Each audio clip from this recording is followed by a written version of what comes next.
গঙ্গার তীরে সন্ধে নামছে, মৃদুমন্দ বাতাস, পশ্চিমে আকাশ রক্তাভ, পাখিরা কলকাকলিতে মুখর, বাসায় ফেরার পথে ধীর নীরব চরণে রাত্রি আসছে।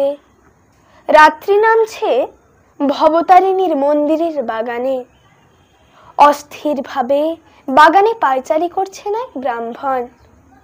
নিরক্ষর, ডিগ্রি ডিপ্লোমাহীন, গ্রাম্য এক আপন ভোলা ভাব বিভোর মানুষ, যেন এক সদানন্দ বালক।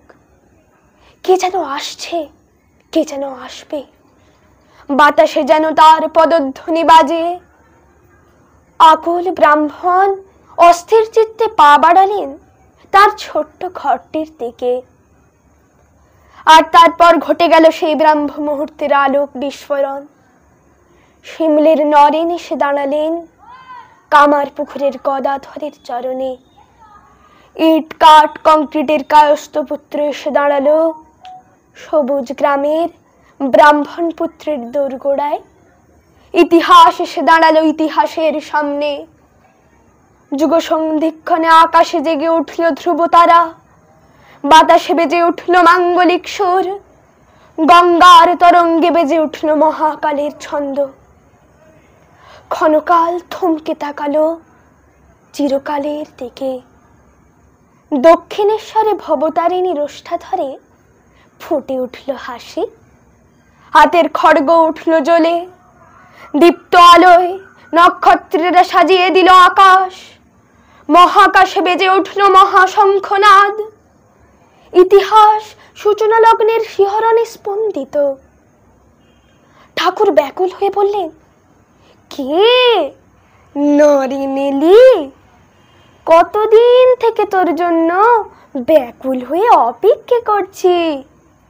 এ তো তোর নিজের ঘর, নিজের বাড়ি, এখানে আসতে এত দেরি করলি কেন রে?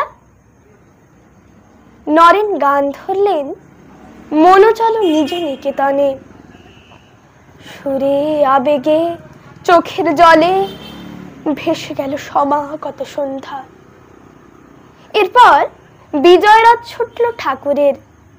সেই স্বর্ণরথের চক্র নির্ঘোষে ধুলোর মতো উড়ে যেতে লাগলো মানুষের পাপ, মানুষের পতন, মানুষের যন্ত্রণা, মানুষের কান্না।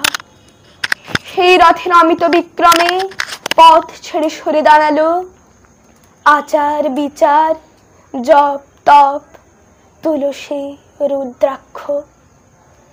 পথের উপরে নীল নীলিমায় জাগ্রত হলো ভালোবাসা, প্রেম, আনন্দ।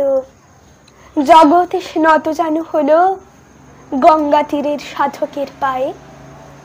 অব্রাহ্মণ নরেন্দ্রনাথ হয়ে উঠলেন ব্রাহ্মণ শ্রেষ্ঠদের মাথার মণি, পথ প্রদর্শক ধ্রুব তারা।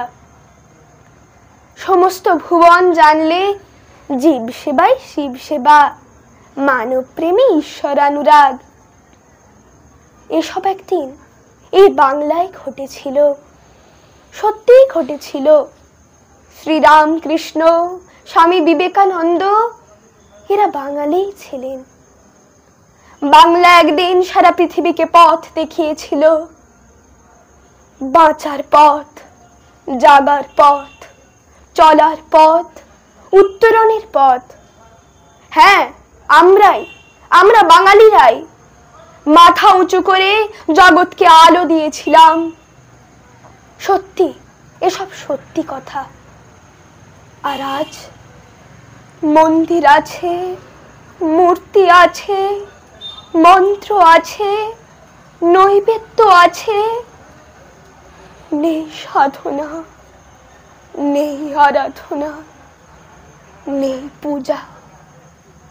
শুধু পতন, কেবল অধঃপাত, কেবল হাহাকার, শুধু মৃত্যু, শুধু দীর্ঘশ্বাস আর হুল্লোড়, মোচ্ছব, আত্মহননের যুগ। ক্ষমা করো ঠাকুর, ক্ষমা করবে স্বামীজি।